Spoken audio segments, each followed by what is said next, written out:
نحمده ونستعينه ونستغفره اما بعد فاعوذ باللہ من الشیطان الرجیم بسم اللہ الرحمن الرحیم۔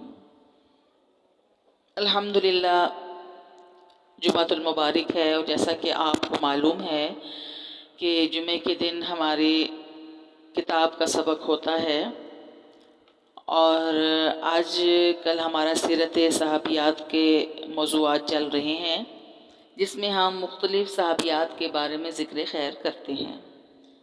آج ہم انشاءاللہ العزیز حضرت عائشہ رضی اللہ تعالی عنہا کا ذکر خیر کریں گے۔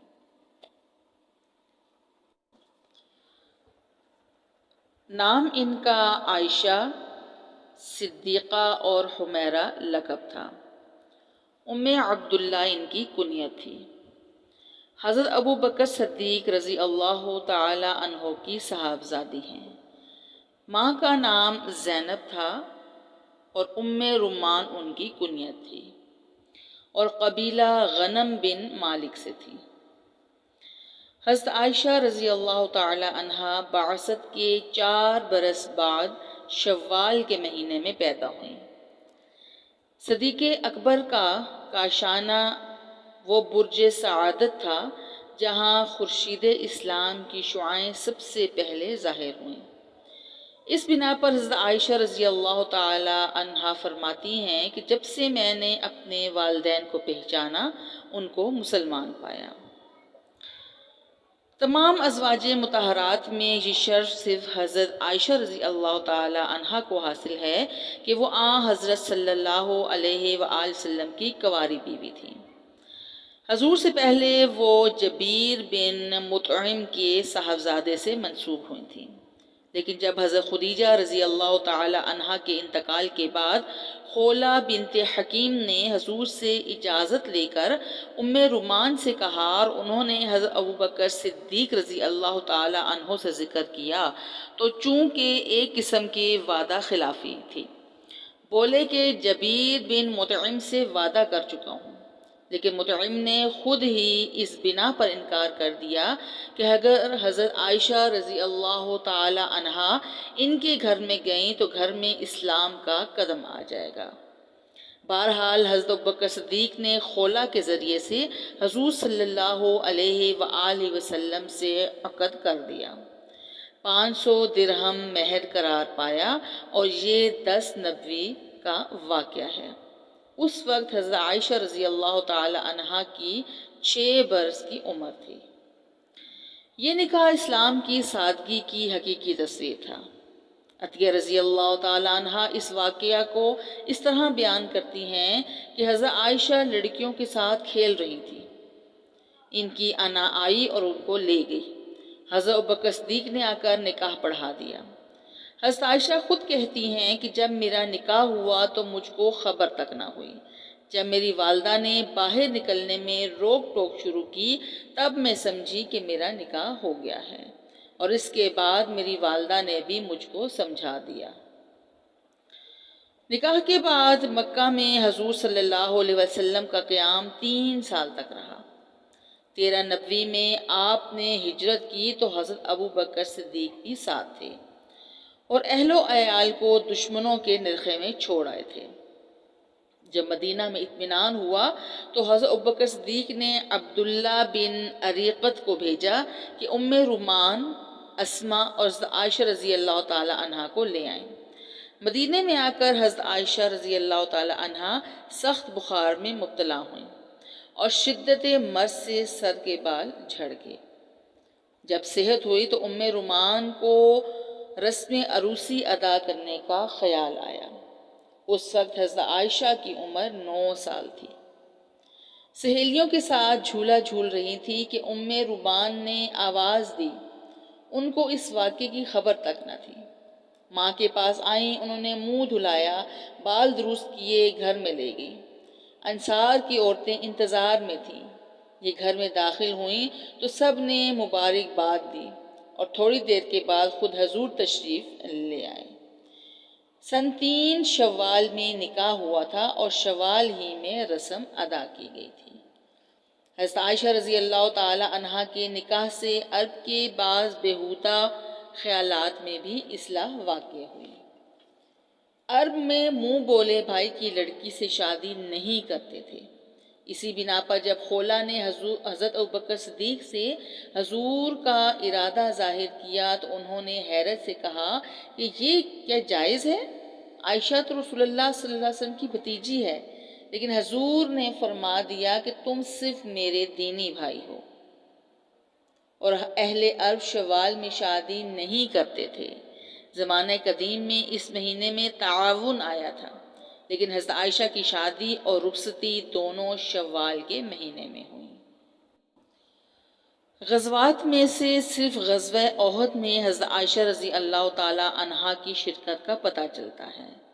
صحیح بخاری میں حضرت انس رضی اللہ تعالی عنہ سے منقول ہے کہ میں نے عائشہ رضی اللہ تعالی عنہا اور ام سلیم رضی اللہ تعالی عنہا کو دیکھا کہ مشک بھر بھر کر لاتی تھیں اور زخمیوں کو پانی پلاتی تھیں۔ غزوہ مستلق میں جو کہ 5 ہجری کا واقعہ ہے، حضرت عائشہ رضی اللہ تعالی عنہا کا آپ کے ساتھ واپسی پر آپ کا ہار کہیں گر گیا۔ پورے قافلے کو اترنا پڑا اور نماز کا وقت آیا تو پانی نہ ملا۔ تمام صحابہ کرام پریشان تھے۔ حضور کو خبر ہوئی اور تیمم کی آیت نازل ہوئی۔ اس اجازت سے تمام لوگ خوش ہو گئے۔ اس لڑائی میں واقعہ افک بھی پیش آیا، یعنی منافقین نے حضرت عائشہ رضی اللہ تعالی عنہا پر تہمت لگائی تھی۔ ایک مرتبہ حضرت ابوبکر صدیق اور حضرت عمر خدمت نبوی میں حاضر ہوئے تو دیکھا کہ بیچ میں حضور ہیں اور ادھر ادھر بیویاں بیٹھی ہیں اور نفقے کی توسیع کا تقاضا کر رہی ہیں۔ دونوں اپنی صاحبزادیوں کو تنبیہ کرنے پر آمادہ ہو گئی، لیکن انہوں نے عرض کی کہ ہم آئندہ حضور کو زائد مصارف کی تکلیف نہیں دیں گے۔ ربیع الاول 11 ہجری میں حضور نے وفات پائی۔ 13 دن علیل رہے، جن میں 8 دن حضرت عائشہ کے حجرے میں قیام فرمایا۔ ازواج مطہرات سے صاف طور پر اجازت طلب نہیں کر سکتے تھے، بلکہ پوچھا کہ کل میں کس کے گھر رہوں گا۔ دوسرا دن دوشنبہ حضرت عائشہ رضی اللہ تعالی عنہا کے ہاں قیام فرمانے کا ارادہ تھا۔ ازواج مطہرات نے مرضی اقدس سمجھ کر عرض کی کہ آپ جہاں چاہیں قیام فرمائیں۔ ضعف اس قدر زیادہ ہو گیا تھا کہ چلا نہیں جاتا تھا۔ حضرت علی رضی اللہ تعالی عنہ اور حضرت عباس رضی اللہ تعالی عنہ دونوں بازو تھام کر بمشکل حضرت عائشہ کے حجرے میں لائے، اور وفات سے 5 روز پہلے جمعرات کو حضور کو یاد آیا کہ حضرت عائشہ کے پاس کچھ اشرفیاں رکھوائی تھیں، تو دریافت فرمایا کہ عائشہ وہ اشرفیاں کہاں ہیں؟ کیا محمد صلی اللہ علیہ وسلم خدا سے بدگمان ہو کر ملے گا؟ جاؤ ان کو خدا کی راہ میں خیرات کر دو۔ جس دن وفات ہوئی بظاہر طبیعت میں سکون تھا، لیکن دن جیسے جیسے چڑھتا گیا آپ پر غشی طاری ہوتی گئی۔ حضرت عائشہ فرماتی ہیں کہ آپ جب تندرست تھے تو فرمایا کرتے تھے کہ پیغمبروں کو اختیار دیا جاتا ہے کہ وہ خواہ موت کو قبول کریں یا حیات کو۔ اس حالت میں اکثر آپ کی زبان پر یہ الفاظ رہتے تھے، مع الذین انعم اللہ علیہم، اور کبھی یہ فرماتے اللہم فی الرفیق الاعلی۔ وہ سمجھ گئیں کہ اب صرف رفاقت الہی مطلوب ہے۔ وفات سے ذرا پہلے حضرت ابوبکر صدیق کے صاحبزادے عبد الرحمن رضی اللہ تعالی عنہ خدمت اقدس میں آئے۔ آپ حضرت عائشہ کے سینے پر سر ٹیک کے لیٹے تھے۔ عبد الرحمن کے ہاتھ میں مسواک تھی۔ مسواک کی طرف نظر جما کر دیکھا تو حضرت عائشہ سمجھ گئیں کہ آپ مسواک کرنا چاہتے ہیں۔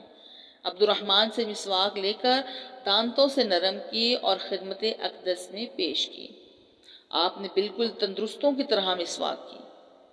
حضرت عائشہ رضی اللہ تعالی عنہا فخر سے یہ کہا کرتی تھیں کہ تمام بیویوں میں مجھے کو یہ شرف حاصل ہوا کہ آخر وقت میں بھی میرا جھوٹا آپ نے منہ میں لگایا۔ اب وفات کا وقت قریب آ رہا تھا۔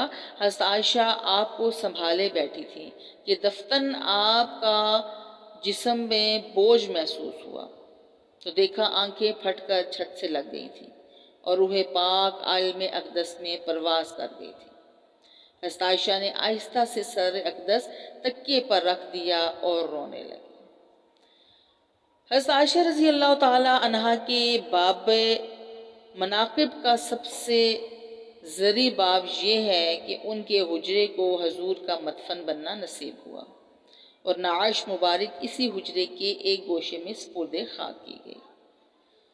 چونکہ ازواج مطہرات کے لیے اللہ نے دوسری شادی کو ممنوع قرار دی تھی، اس لیے حضور کے بعد حضرت عائشہ نے 48 سال بیوگی کی حالت میں بسر کیے۔